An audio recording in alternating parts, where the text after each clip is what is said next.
Alright, good morning. Welcome to the Bass and Brunch show with myself, DJ Ammo, taking you through for the next hour or so. I hope you had a really good weekend, and I really hope you enjoy this show. So for those of you that have been hearing this show, or my other sets that I do on Mixcloud, I'm generally looking to start your week off well. Start off with a positive vibe. Start off with some chilled out vibes and then build the energy up from there. So playing a mixture of grime and dubstep, all the latest tracks and staying in the mix throughout. I'm going to switch things up slightly today. So I'm really pleased to say that I've got a guest on my show. I've got a guest interview that's going to be coming up, and then the second half of the show is a guest mix.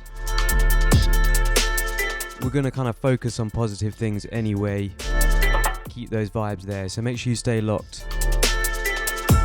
Something I'm hoping to do on the regular. Alright, let me know what you think of it all. You can catch me on Twitter, that's _DJ Ammo. On Instagram, that's DJ Ammo UK, all one word. As usual, got a big up Subtle Radio management, and you can catch them on the socials, that's Subtle Radio, all one word. That's the same whether it's Twitter or Instagram. Alright, so we're going to get into the interview. Make sure you stay locked. Let us know what you think. The podcast is going to be a little bit longer as well, so if you want to hear the full interview, it's only about 10 minutes longer. You can catch that on the podcast. That's just got a bit more of me chatting rather than anything really. Anyway, let's get straight into it. Alright, so I'm really pleased to have this very special guest who's currently based in southwest London, and it's someone I've had the pleasure of seeing him do the rounds online with a bunch of instrumental grime DJ sets. And I think I'd describe him as the producer's DJ.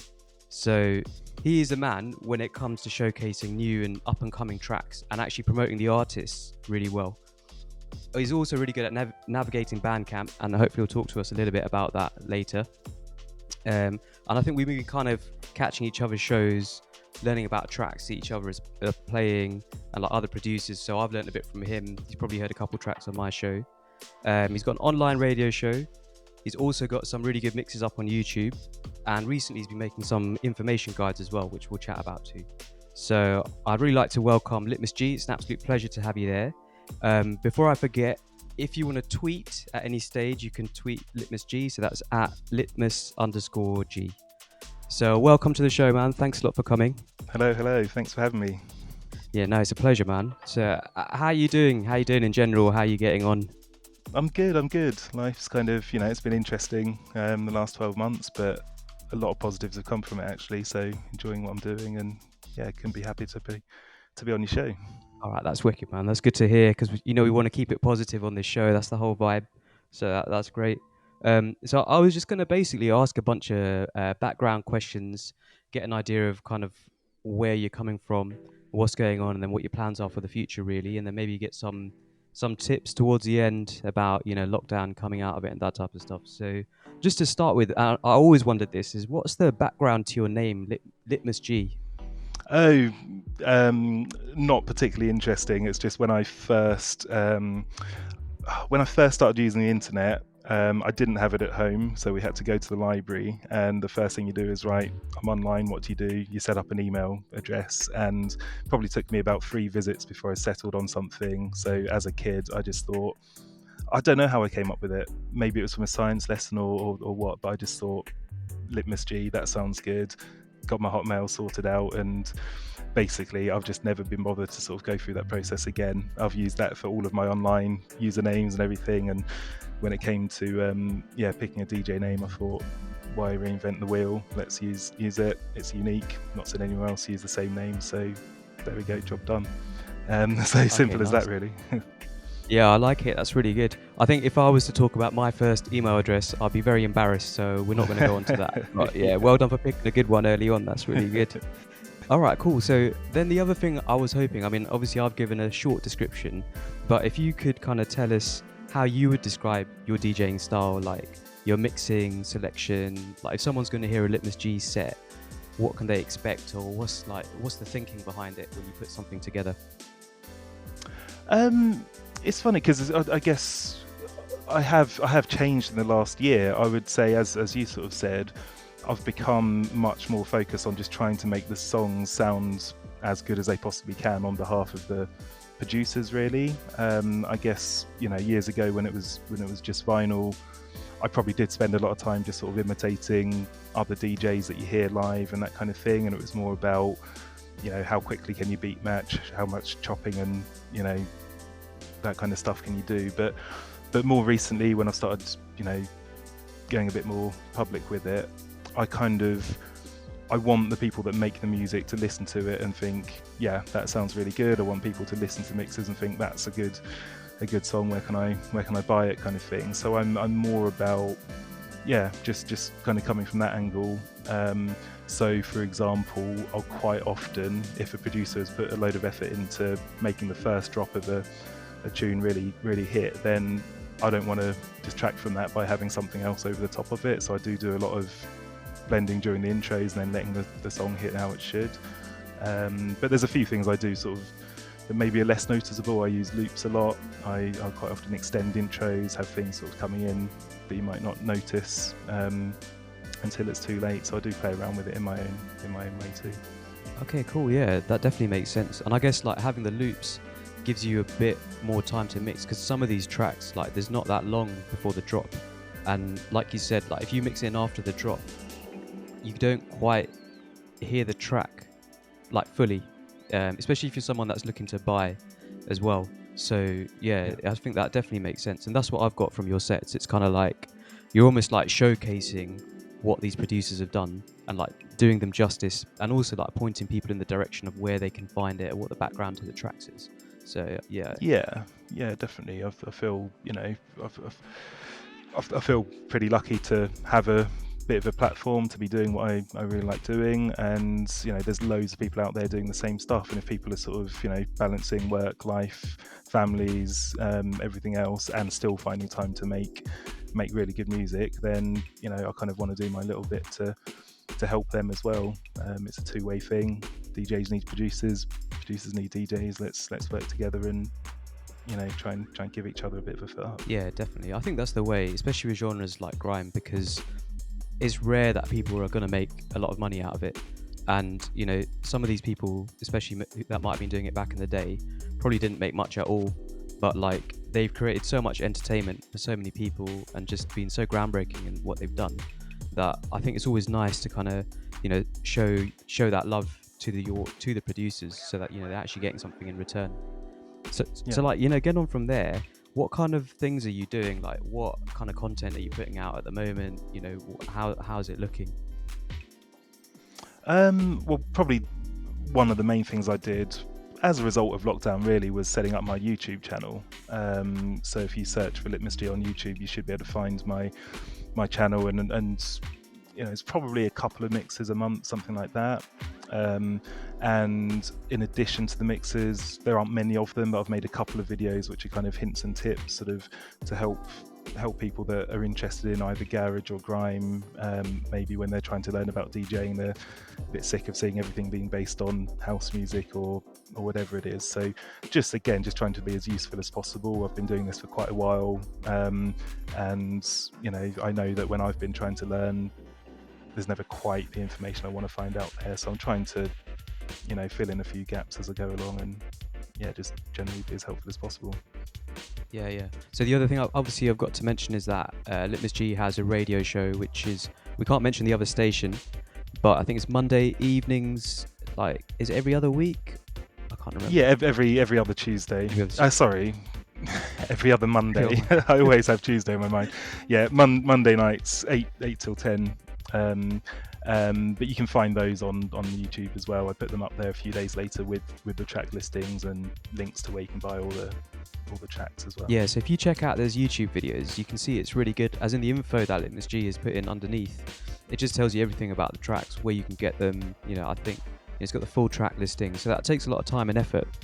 And again, I think it ties back to making that support for the producers, so that people can actually access the info, rather than like having a really good track and hiding it away, not sharing it, so it's like a secret weapon. So respect to you for doing that. One thing I wondered actually was like, what kind of music were you exposed to when you were growing up, when you were little, and then, up to your later years? I mean, when I was a kid, my dad is a massive reggae fan. He's Jamaican. All the time we'd have reggae playing in the house, and he's from quite a big family as well. So any family events, gatherings, it'd be the same thing. So I don't personally listen to much reggae myself. Kind of heard enough of it, but I guess that was my mum was. Every now and again she might put the radio on or something, but she wasn't a massive music person, so that was definitely a thing. When I started getting into music myself, I mean, Eminem was a big thing at school when people first started listening to music. Marshall Mathers LP, still one of my favorite albums. Classic. And then I guess I've dropped into a little bit of drum and bass and things like that, but only, every now and again it's okay. But it was when I first started listening to EZ in the Pure Garage series, that was the moment when I was like, hang on a minute, I actually love this music. This isn't a phase, this isn't something I'm dipping out to. Garage is what it's all about. And then fortunately I was around at the time when garage kind of evolved from all of it being kind of commercial and two-steppy to suddenly they'd make stuff for MCs, for the clubs. It started evolving into grime, and I've always considered kind of garage and grime to be pretty much the same thing. But when it started to get a bit darker, a bit more, probably more bass driven, that kind of thing, that kind of crossover sound, and then grime itself, that's always stuck with me, and that's what I listen to. And if I don't, then it might be dropping into a bit of Eminem again. But that's pretty much me. I remember when like grime was first coming through, and I think a lot of the people that were like hardcore UK garage heads, they had quite a bit of hate. I remember seeing it online on some of the forums and stuff. But like, what did you think at the time when kind of grime was growing out of garage? What was your view of it?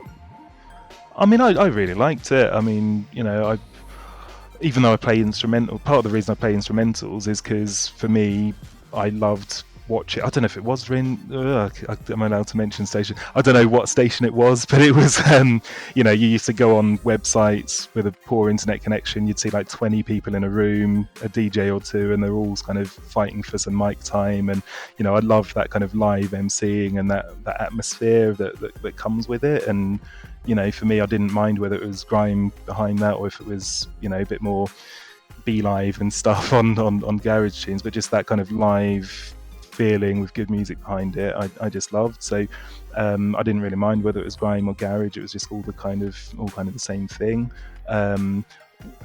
Garage did get overly commercial. There was a point where any song that would be on the radio, they just put a garage beat on it because they thought that would sell, and that kind of ruined it. So grime became more interesting because they kind of escaped that. But then I guess, grime has a certain image, which is still there today. I was joking with you the other day about, grime DJs, you're supposed to take a moody photo of yourself, don't smile, wear a massive coat, all this kind of stuff. And it's like, do we have to do that? I don't know. But, there's a much more extreme version of that. 15 years ago, you had to look a certain way and all the rest of it. But no, I embraced it. I liked it. I still do today. But it was always about the music at the end of the day. The music is what counts, and just love it. Yeah, I mean, you can't beat that vibe, I think, and that kind of live grime sets from back in the day. Like, going and seeing people live was amazing, or hearing the radio sets as well. And I don't know, for me, it's not quite the same now. But yeah, it was just so creative as a genre as well.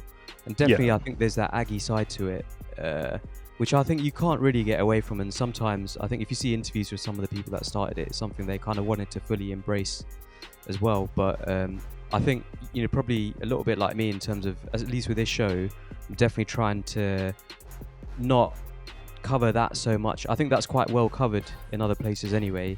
Yeah. But focus a bit more, I don't know, about maybe like the technical aspects of the production, and certainly on this show, kind of the more melodic kind of tracks that are out there, like tracks you can play to your mum, basically. Yeah, that's what this show is about. So the next thing I wanted to ask was probably what I think like you're all really good at, from what I can tell, and is the key kind of, like we've touched upon before, to a lot of your sets, is how do you source music? How do you discover producers? Because you don't really play a lot of like the big, really well-known tracks. What you play is stuff that's a lot less known, but just as good, if not better. So how do you come across all of that?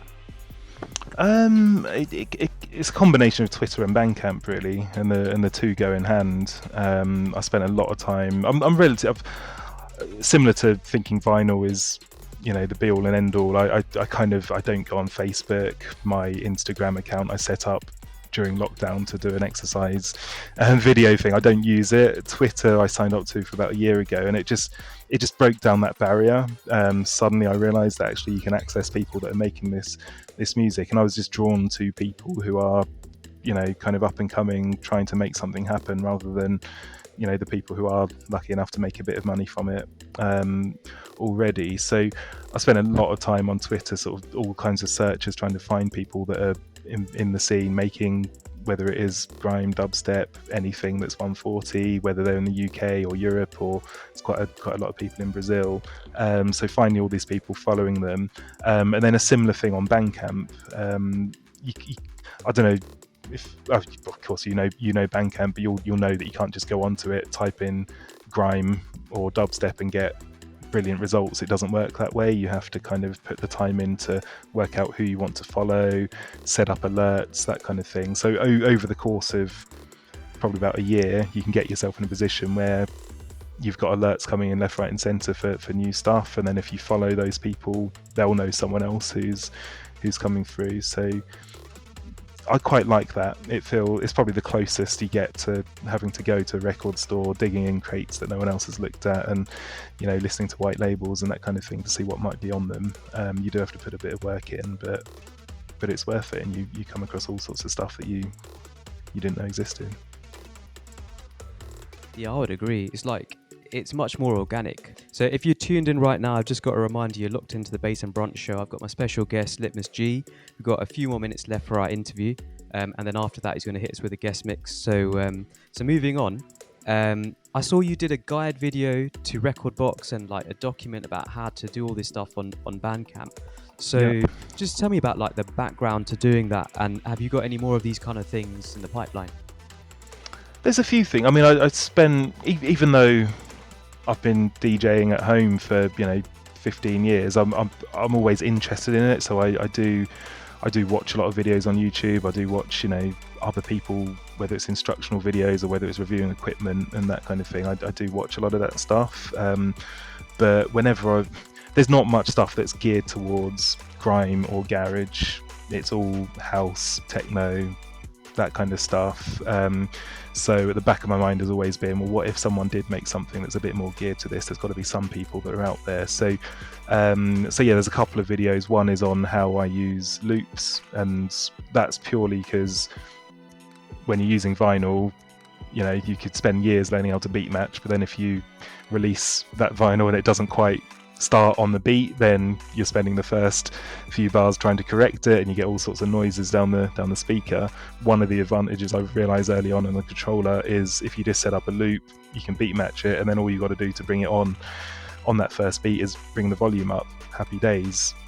Beats having to press play at the right time and messing it up and then playing catch up. So I thought, well, works for me, wonder if anyone else has worked that out or not. Let's put a video out, and it's got quite a lot of views now, so hopefully it's useful for some people.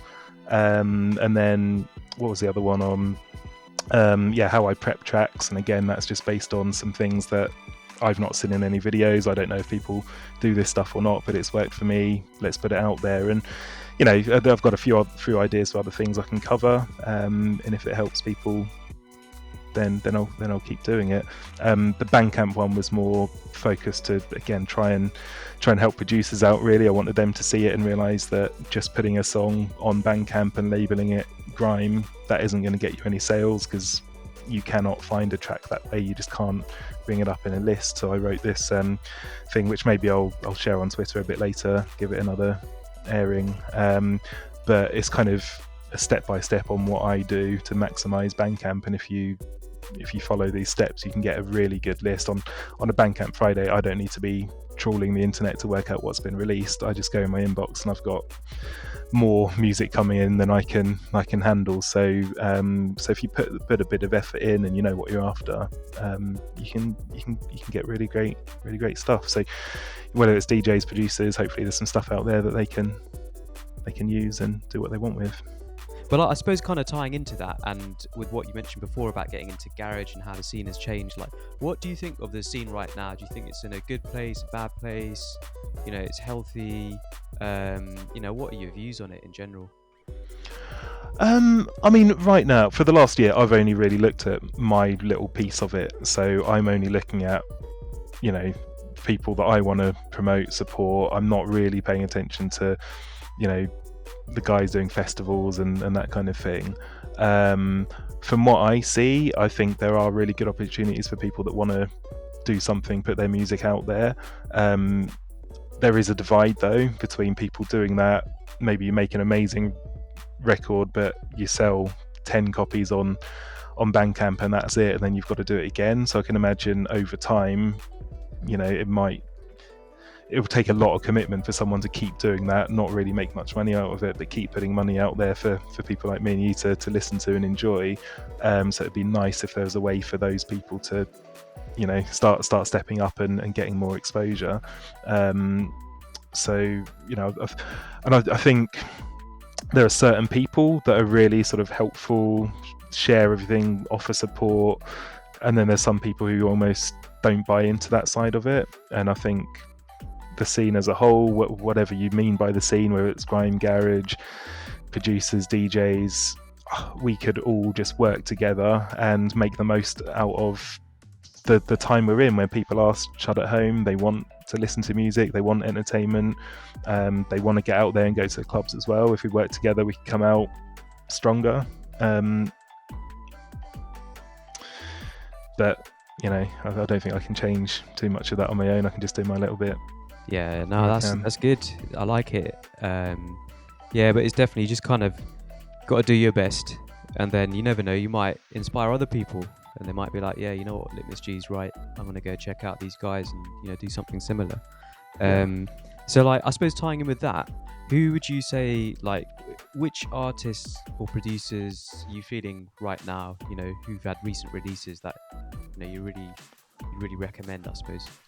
I should have written a list. I knew I should have done. But kind of the people that appear most often in my mixes are people like Grindhouse, Dubstep. Dubstep makes so much music. I think he's in Wales. You know, he puts stuff out all the time, whether it's grime, dubstep. He's really good. Mr. Scandal, Mr. Peoples this year has put out a lot of new music. DJB, we both know DJB. He's really strong. You know, he's a great DJ, but is also, some of the tracks he's produced himself recently and put out there are amazing, and you should definitely check him out. I'm going to stop naming people because I don't want to upset the people that I forget. So if one of my YouTube videos at the start of the year, I basically made a special where I had, I think it was 16 producers that have featured in most of my mixes in the last 12 months, and then another 4 labels. And I've picked 4 tracks from each of them and from each of the labels, and they're all there, and you can find the links to Bandcamp. So everyone that made that list, absolutely. But you know, even in the first couple of months of this year, there's people like Mr. Peoples who I was less aware of last year. There's other people coming through. There's a few new people that I didn't know in Brazil that are making really good stuff. I like Myophil in Brazil. He's made some really good stuff. Yeah. I can send you a list later, but I don't want to offend people by forgetting to mention them. Yeah, no, I think everyone you said, I'm playing stuff on my show as well.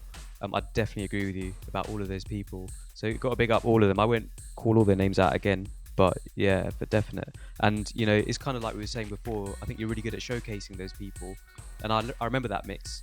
So definitely navigate to that and check that one out, because it's kind of a really good summary of who's up and coming right now. So I suppose on a slightly different topic, relates to maybe how we're doing this interview, is like, how do you find like managing music? So doing this, also having a family, because I know you're a family man, and then also, having a day job and stuff as well. How do you kind of set your time aside and manage all these things together? I mean, working, since we've been at home, for me, it's been a positive anyway. My office is about an hour and 15 away on a good day, so I can spend 3 hours on a train normally. So I get a lot more time, particularly with the family. I can help out in the mornings. I can help out dinner time, that kind of stuff. I mean, music, it kind of comes in around everything else. So once they're in bed, I can get myself on Bandcamp or Twitter or listen to your show or whatever.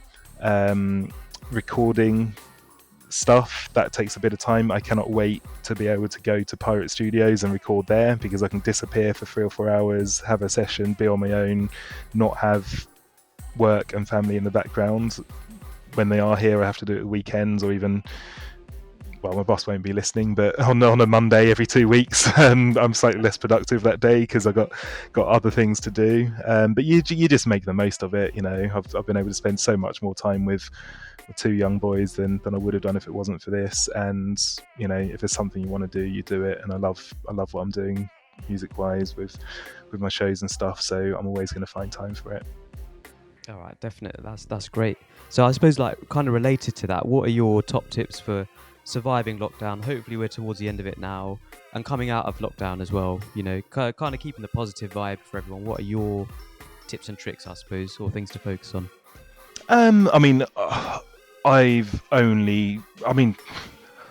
Lockdown wise, the list of positives for me is massive. Obviously we know what the negatives are, and we don't need to dwell on those, but there's so many good things that come from it. I can sit here in my home doing an interview, and then I can jump back onto work, or I can go indoors and see the kids. I just would not have had this flexibility at all if it wasn't for this. It probably means there's more music out there because other people have got a bit more time to make it and that kind of thing. I think, in any situation, anything at all that happens in life, there's going to be negatives and there's going to be positives. The two always come hand in hand. If something negative happens, figure out if you can do something about it. If you can, do it and turn it into a positive. If you can't help it, maybe don't worry about it so much and just focus on the positives. So, there's so many good things out there, and yeah, we are coming to the end of it. So, suddenly it will get even better because we can leave the house, we can go out, we can have a few drinks, we can see friends and that kind of stuff, and it only gets better from there. So I think just look at the positives. There are lots of them, and just accept there's going to be negatives as well, but just deal with them the best we can. Oh, that's great. I like it. So, like, going forward, what can we expect from you? What can we see from Litmus G in 2021?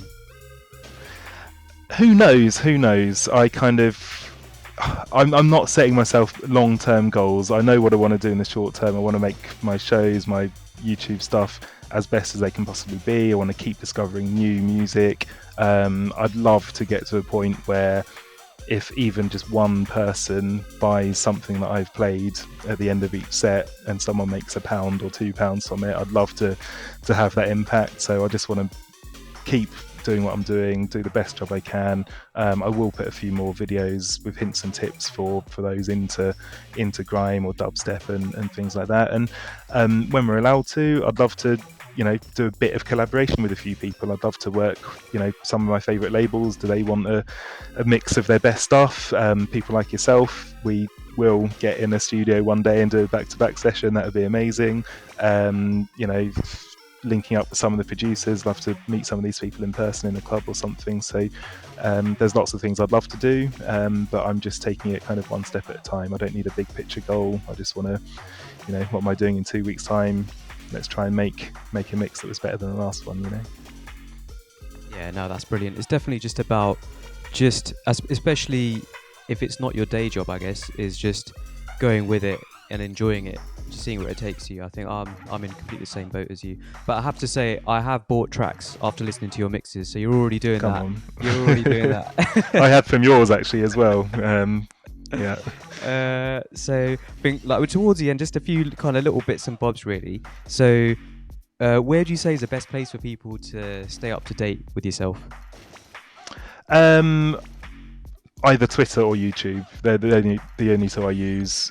Don't bother looking me up on Instagram because I don't use it. It's a dead account, but you can follow me on there if you want to. But Twitter, I'm pretty active, always trying to share things that I come across. YouTube, you'll have the whole archive of everything I've been doing. So those are the main two. Some of my mixes are on Mixcloud. Sorry? I'm sorry, I was just going to say, have you got your Twitter handle or your YouTube link or anything to hand? I mean, Twitter is at Litmus_G. YouTube, I need 100 subscribers before I can get a nice, easy link. But if you go onto YouTube and type in Litmus_G, certainly when I do that, I come up at the top. I don't know if that's because of algorithms and stuff, but give it a try. And I don't think there are many other Litmus_Gs out there, so give it a search, hit subscribe, and then happy days. Yeah, you know what? I thought you were close to 100. So, like, if you're listening to the show, go to YouTube, Google or search for Litmus_G and subscribe. Let's get him to 100, and then we'll get him that handle. I need 10 more. 10 more. 10 more. Let's do it. Let's do it. There's 5 from the show and 5 from the podcast. Come on, do it for me, guys. So, any shout outs you'd like to make? Anyone you'd like to, say anything about? Again, I don't want to name people and then later kick myself that I left someone else off. I will say a shout out though to DJ B. He was one of the first person to see what I was doing, get in touch with me, invited me to do something with him, and he's a big part of the reason I'm doing what I'm doing now. So huge respect to him. I know you've spoken with him before, so yeah, shouts out to him and everyone else that I'm supporting, but I won't name people because I don't want to miss people off the list. Yeah, no worries, I hear that. Yeah, I definitely got a big up DJB as well. Similarly for me, aside from yourself, one of the first people to kind of reach out and like inspire me to get this show on Subtle Radio as well. So big up DJB, and I'm hopefully going to have him guesting on, I think, in about a month. So nice. Okay. Yeah. So that'll be hopefully be similar. He's down for that, so hopefully we can get the dates to tally up. Anything else you'd like to add? No, I mean, just thanks so much for the opportunity. It's been really good to finally sort of meet you on. I watch your shows and listen and that kind of thing, but it's good to be on a camera with you. Thanks for your time. Really appreciate the opportunity, and let's get stuck into the mix. Yeah, for definite. Yeah, no, thank you. Thanks a lot for sparing your time, Litmus_G. Absolute pleasure, man, for definite. And yeah, so just as a reminder, if you're locked in, listening to the Bass and Brunch show with myself, DJ Ammo, I've got my special guest, Litmus_G, who's kindly just done a really interesting interview for us. If you missed part of that, remember you can catch it on the podcast later. And the rest of the show is a special guest mix from Litmus_G. So you can sit back, relax, listen to that, and listen back in a couple of weeks for more. All right, thanks.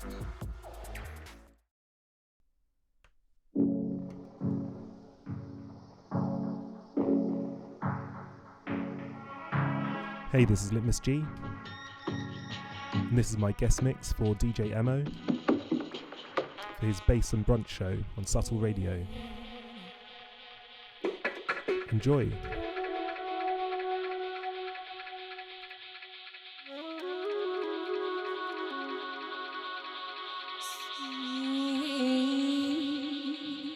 Liquid honey soak into my skin.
No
man can tell us them smoke herb and make it the bad.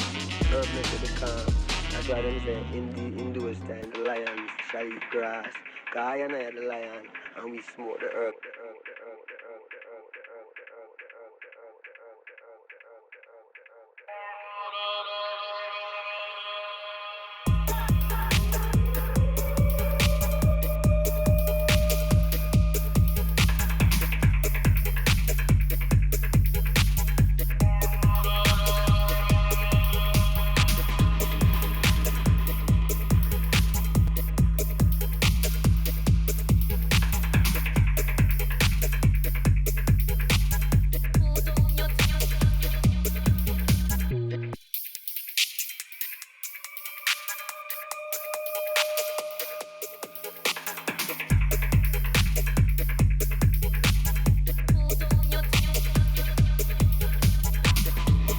Hey, this is Litmus G. Hope you've enjoyed my guest mix for DJ Ammo on his Bass and Brunch show on Subtle Radio. And we smoke the herb.